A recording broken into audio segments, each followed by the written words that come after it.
अमेरिकी विदेश मंत्री का चीन पर बड़ा खुलासा।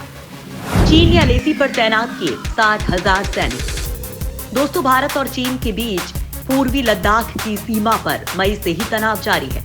अमेरिका लगातार इस तनाव का जिम्मेदार चीन को ठहरा चुका है। वहीं अमेरिका ने भारत की मदद के लिए अपने 2 खतरनाक हथियारों को भारत के करीब तैनात कर दिया है। वहीं इस बीच अमेरिकी विदेश मंत्री माइक पोम्पियो ने कहा कि भारत के साथ लगी वास्तविक नियंत्रण रेखा पर चीन ने 60,000 सैनिक तैनात कर रखे हैं। पोम्पियो ने चीन के क्वाड पर निशाना साधने को लेकर भी प्रतिक्रिया दी। उन्होंने कहा कि क्वाड देशों के खिलाफ चीन का गंदा व्यवहार खतरा है। दरअसल इंडिया पैसिफिक देशों के विदेश मंत्रियों की बैठक हाल ही में संपन्न हुई थी।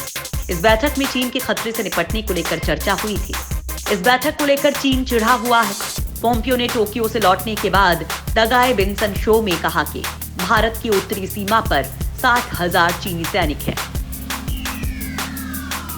उन्होंने कहा कि भारत ऑस्ट्रेलिया और जापान के विदेश मंत्री के समकक्षों के साथ था, जिसे हमने क्वाड का नाम दिया है। इसमें 4 बड़े लोकतंत्र, 4 शक्तिशाली अर्थव्यवस्थाएं, 4 राष्ट्र हैं, जिनमें से हर किसी को चीनी कम्युनिस्ट पार्टी से खतरा है और वे इस खतरे को अपने अपने देशों में देख पा रहे हैं। दरअसल भारत और चीन के बीच मई के शुरुआती दिनों से ही पूर्वी लद्दाख में सीमा गतिरोध चल रहा है। इससे दोनों देशों के संबंध काफी तनावपूर्ण हो गए हैं। दोनों पक्षों ने तनाव कम करने के लिए कई कूटनीतिक और सैन्य वार्ता भी की, लेकिन कोई सफलता नहीं मिली। इस बीच चीन ने अगस्त के अंतिम हफ्ते में पैंगोंग झील के दक्षिणी तट पर भारतीय क्षेत्र पर कब्जे का सफल प्रयास किया था, जिसे भारतीय सेना ने नाकाम कर दिया था। इसको लेकर पोम्पियो ने कहा कि वो जानते हैं कि क्वाड देशों के लोग इस बात को समझते हैं कि हम इसे लंबे समय से नजरअंदाज करते आए हैं। पश्चिम ने दशकों तक चीन की कम्युनिस्ट पार्टी को अपने ऊपर हावी नहीं होने दिया। पहले की सरकारों ने चीन के सामने घुटने टेक दिए और चीन को हमारी बौद्धिक संपदा को चुराने और उसके साथ जुड़ी लाखों नौकरियों को कब्जा करने का मौका दिया। वे अपने देश में भी ऐसा होता देख रहे हैं। भारत चीन के बीच 12 अक्टूबर को 7वें दौर की बैठक। भारत और चीन के बीच तनाव को कम करने के लिए 12 अक्टूबर को 7वें दौर की बातचीत होनी है। पूर्वी लद्दाख में टकराव के बिंदुओं से सैनिकों की वापसी के लिए रूपरेखा तैयार करने के विशेष एजेंडे के साथ कोर कमांडर्स की वार्ता हो रही है।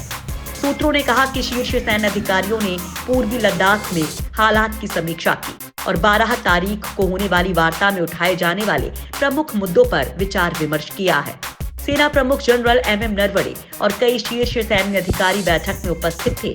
सूत्रों के अनुसार दोनों पक्ष वार्ता में जमीनी स्तर पर स्थिरता बनाए रखने और क्षेत्र में नए सिरे से तनाव पैदा कर सकने वाली कार्रवाई से बचने के लिए और कदम उठाने पर विचार कर सकते हैं। हालांकि पहले हुई 6 बैठकों में चीन ने पीछे हटने की बात कही थी, लेकिन वो पीछे हटा नहीं। ऐसे में 7वें दौर की बैठक में कुछ बदलाव होंगे, इसकी कोई गारंटी नहीं है। वैसे भी चीन भारत से भिड़ने के लिए कोई कोर कसर नहीं छोड़ रहा है। पूर्वी लद्दाख के साथ ही चीन अरुणाचल की तरफ भी अपना सैनिक जमावड़ा बढ़ा रहा है। वहीं भारत ने चीन की किसी भी हरकत से निपटने के लिए अपनी तैयारी पूरी कर रखी है। 15 जून की रात पूर्वी लद्दाख की गलवान घाटी में भारत और चीन के सैनिकों के बीच हिंसक झड़प हुई थी। इस झड़प में भारतीय सेना के 20 जवान शहीद हो गए थे। वहीं चीन ने इस झड़प में हताहत हुए अपने सैनिकों की संख्या को उजागर नहीं किया था। हालांकि एक अमेरिकी खुफिया रिपोर्ट में बताया गया कि इस झड़प में चीन के 43 के करीब जवान हताहत हुए थे। दोनों ही देशों के बीच सीमा पर हुई इन घटनाओं के बाद तनाव को कम करने के लिए कई दौर की वार्ताएं हुई हैं। हालांकि चीन के लगातार आक्रामक रवैया और सीमा पर पीछे हटने के अड़ियल रुख के चलते अब तक सीमा विवाद का हल नहीं निकल पाया है। चीनी सेना ने डेपसांग में तेज की अपनी गतिविधि। चीनी सेना ने डेपसांग इलाके में अपनी गतिविधि तेज कर दी है। यहाँ जवानों के साथ PLA ने टैंक भी तैनात कर दिए हैं। वास्तविक नियंत्रण रेखा पर यही वो इलाका है जहाँ चीन की सेना ने पेट्रोलिंग पॉइंट 11, 12, 12A और 13 तक होने वाली भारतीय सेना की गश्ती का रास्ता रोक रखा है। बताया जा रहा है कि डेपसांग सेक्टर में इस वक्त करीब 25 अतिरिक्त टैंक, इतनी ही तादाद में इन्फेंट्री कॉम्बैट व्हीकल और 300 से 400 सैनिक तैनात हैं। जबकि इस इलाके में पहले से ही करीब 3000 चीनी सैनिक और लगभग 40 से 50 टैंक मौजूद होने की खबर है।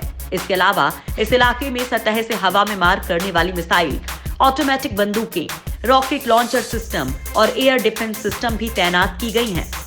इनमें मीडियम रेंज की HQ-16 मिसाइल और लंबी दूरी की HQ-9 मिसाइल शामिल हैं।